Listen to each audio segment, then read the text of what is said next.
Cette année 2024 revêt une importance très particulière, tout à fait particulière, parce qu'elle marque les 80 ans de la libération de Lourdes le 19 août 1944. Aujourd'hui, nous avons donc le plaisir de vous présenter le programme de la commémoration de ce 80e anniversaire de la libération de Lourdes, qui aura lieu le samedi 24 août 2024.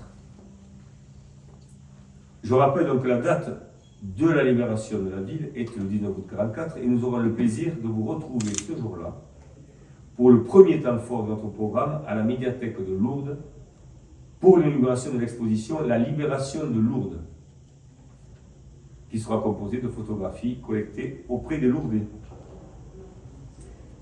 Nous tenons à remercier M. Crabary et moi et tous les élus qui sont avec nous,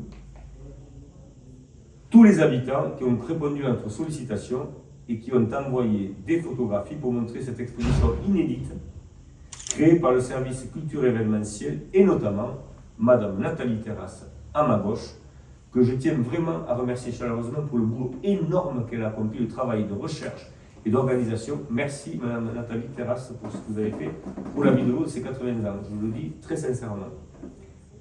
Nous vous donnons donc rendez-vous le lundi 19 août à 18 h à la médiathèque pour le vernissage.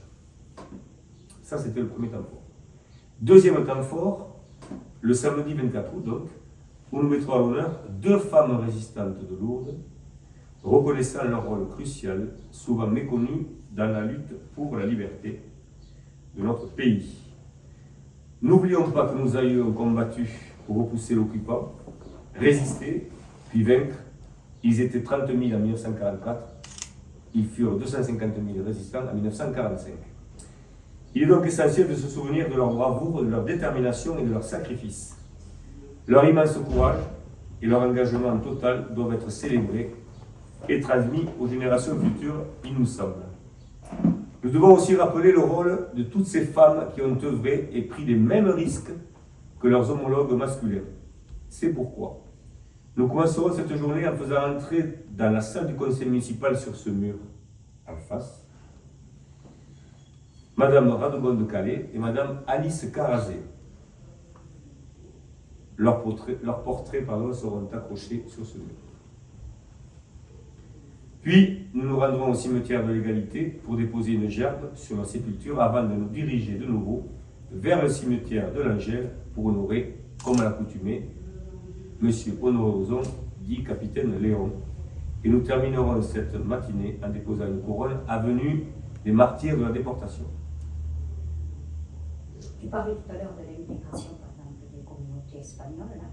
Il y avait une autre résistante qui s'appelait, était d'origine espagnole, Lili Mula.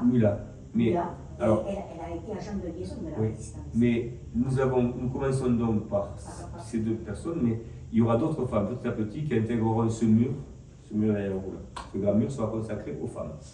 Le portrait du président de la République va venir ici, et ce mur sera consacré aux femmes. Donc l'après-midi, nous nous retrouverons à 14 h devant l'hôtel Beau Séjour pour déposer la traditionnelle couronne de fleurs sur le lieu de la reddition allemande. Et je rappelle que cette reddition a eu lieu en présence du colonel Pulitzer, qui avait négocié la veille que la reddition se passerait sans effusion de sang, à une condition, c'est que les soldats qui le souhaitaient pourraient se rendre à la grotte pour se recueillir, ce qui fut le cas.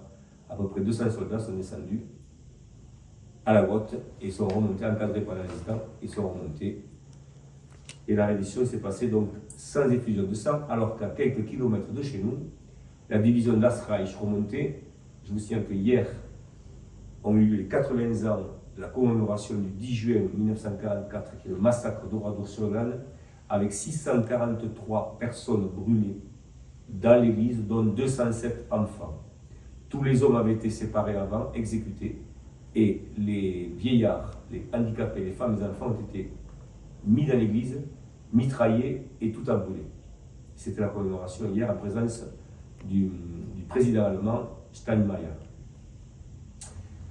Voilà, donc accompagnés par les associations patriotiques et les autorités civiles et militaires, nous nous rendrons à pied donc, depuis l'hôtel Beau Séjour. c'est la brasserie Le Parc aujourd'hui, nous nous rendrons à pied jusqu'à la place Peyramal, escortés par des véhicules d'époque. Et nous remercions donc l'association des vieux volants pyrénéens ainsi que les amis du musée des pompiers de Tarbes qui mettront à disposition des véhicules.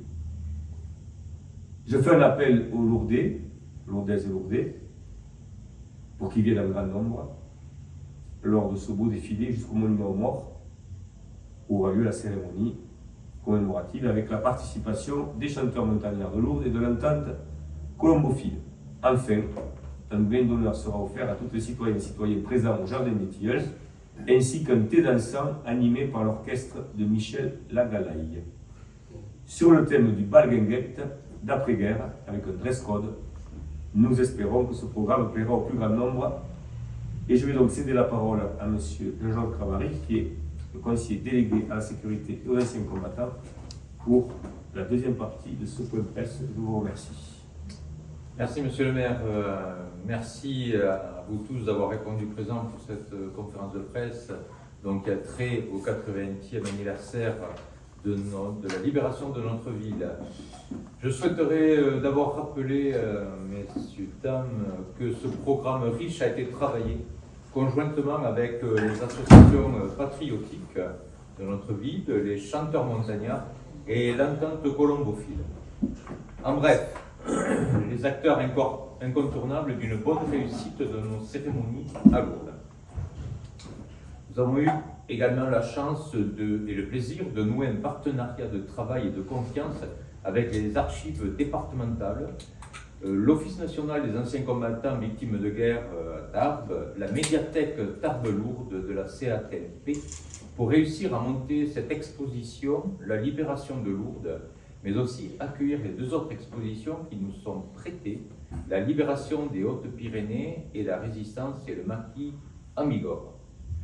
Au nom de toute la municipalité, nous remercions sincèrement tous ces acteurs pour leur implication dans ce projet. Le samedi 24 août après-midi, à l'issue de la cérémonie